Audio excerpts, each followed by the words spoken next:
Back at it again. Hope everybody's having a great day. It's a good, beautiful Sunday in South Florida. Um, just I always try to put out new stuff out.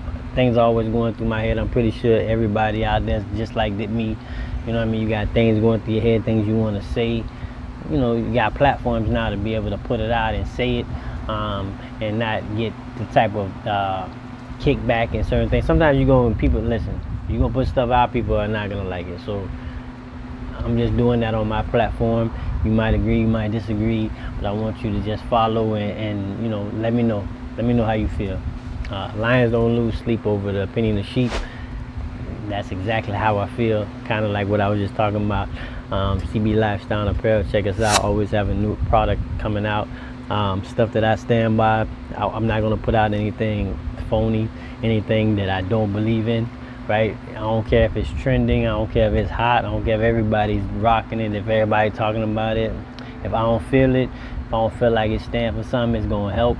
It's something that's gonna motivate and something for people. My people, then I'm not putting it out. That's just the way it is. So it's always gonna be that type of product. So check me out there. Instagram, Twitter, Facebook. Also, this channel is Real Talk with Mo. We're gonna be on all platforms, like I said, Facebook, Twitter, Instagram.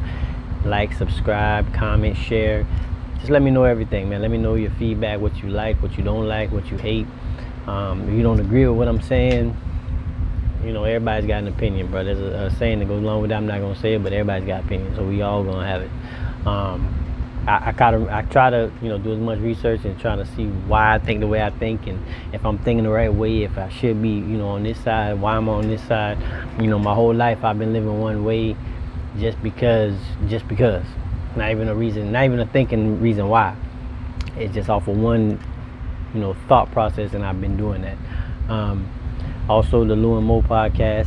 Both of these platforms, Real Talk with Mo and Lou and Mo podcast videos, probably about two videos every week. All platforms, the Lou and Mo podcast. Check me out there too. Me and my partner Louie. We just go back and forth. Sometimes he agrees with me, sometimes he don't. We have a good discussion.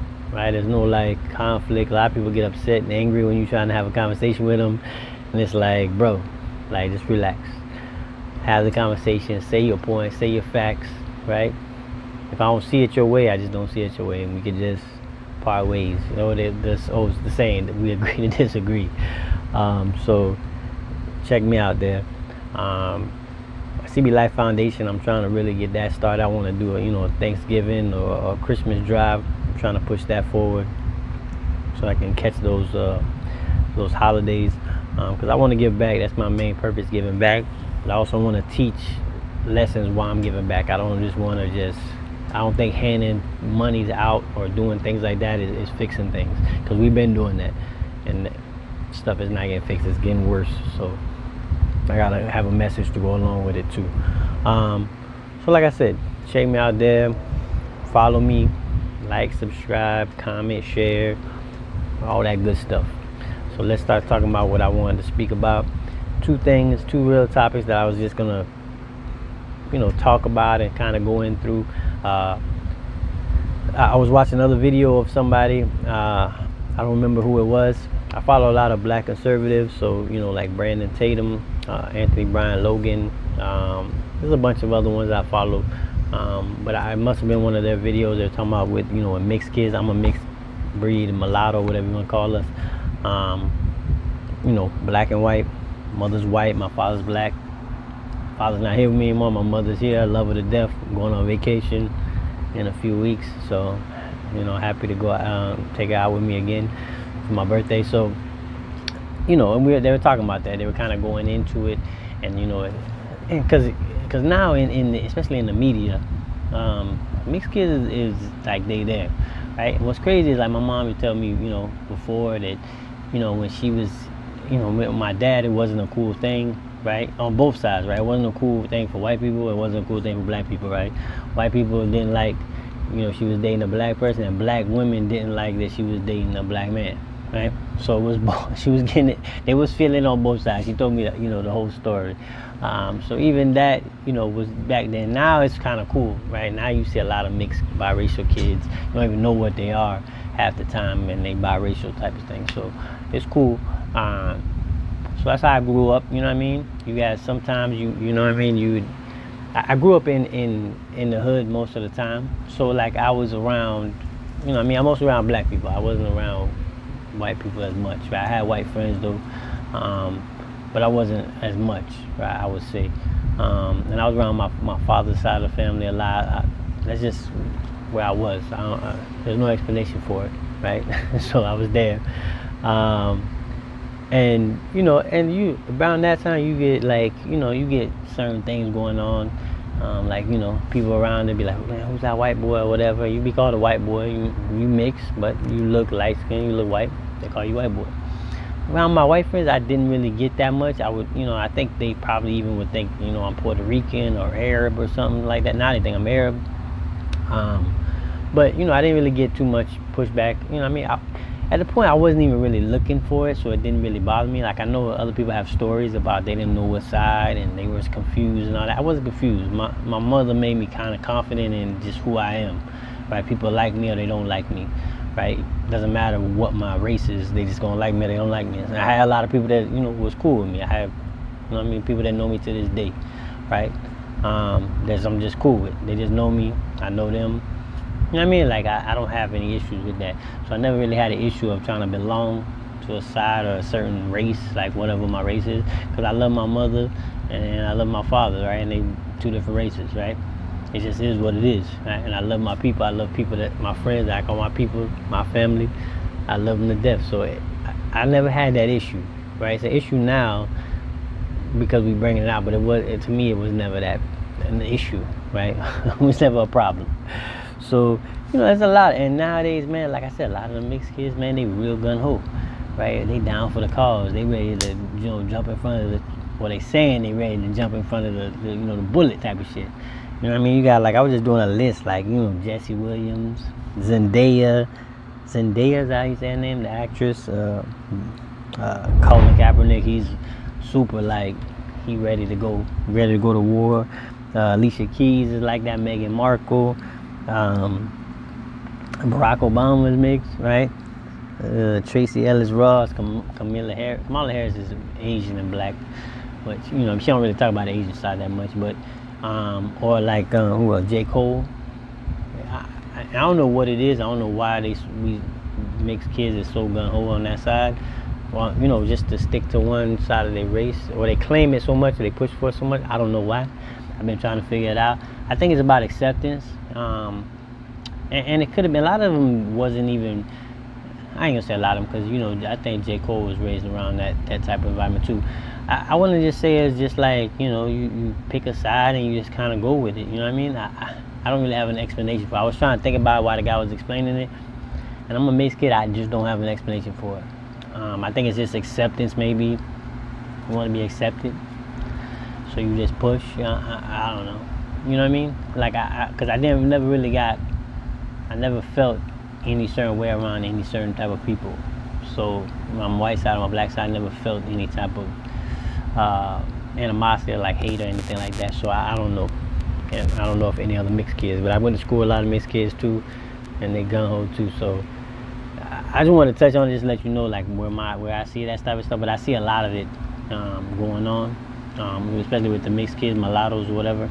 It's just something that I just want to talk about because I am a mixed kid. And then another thing I wanted to get on, which is I'm going to do a longer segment, but it's like the wealth gap, right? We're really pushing the wealth gap thing, and I think the numbers, we got to look at the numbers, right? Because I think a lot of times we're looking at the numbers, but we only look at the numbers that people are giving us, and we're not really thinking about them or trying to move them around. Like Thomas Sowell is a guy. I read a lot of his books. This guy's got to be like 90 years old right now, and he's just a smart guy, man. Right? He's a thinking guy, and he does a lot of studies in other countries to show differences in race and differences in people and different cultures and stuff. And he does a lot of that to get to his answers, right? So it's not like he's just making this shit up out of his head or taking it from somebody else. He's doing it himself. But like even with the wealth gap that we talk about now, like I know everybody, the most of the people in that arena are posting stuff like, 190,000 to 17,000. Right, whites have wealth of 190 and blacks have 17,000. I think it depends on where they get the numbers from, right? Because if we take the numbers and we take the 1%, right? Just say we have Jeff Bezos, we have Warren Buffett, Bill Gates. They're all white people. Larry Ellison, Michael Dell, right? Just in America, we just take the America 10 wealthiest people. You're talking about maybe more than $500 billion, right? I mean, more than almost three-quarters of $1 trillion, maybe something like that. So if you take them away and we go to regular working class people and white and black, I think the gap is gonna shrink. That's just my opinion. I don't know where they're getting the numbers from. I've looked them up. I can't really find if they're including the 1%, if they're not. You know what I mean? Like a 1%, and they're including white people as, these white people as the 1% too, or they're not. They're just doing working class.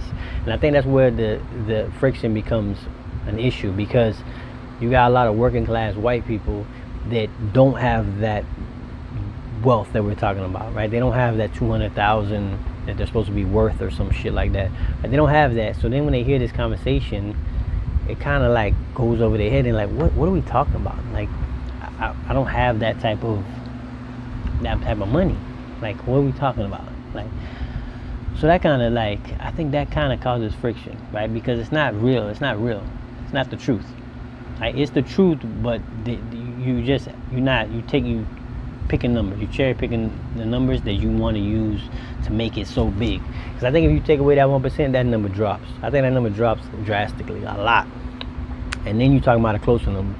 And then from there, how I explain it, that I think what's going on is, I would say, home ownership, right? White families were owning more probably back in the days.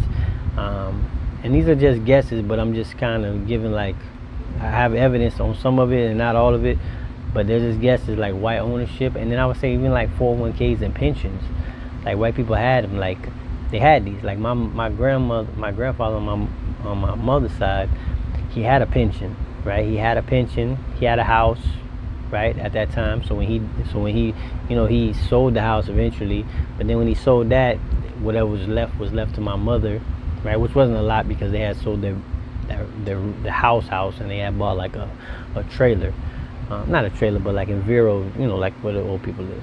So he bought that, but they sold that. Wasn't really nothing involved in it, because most of the time my grandfather's money took care of my grandmother, who never worked for the rest of her life. Took care of her.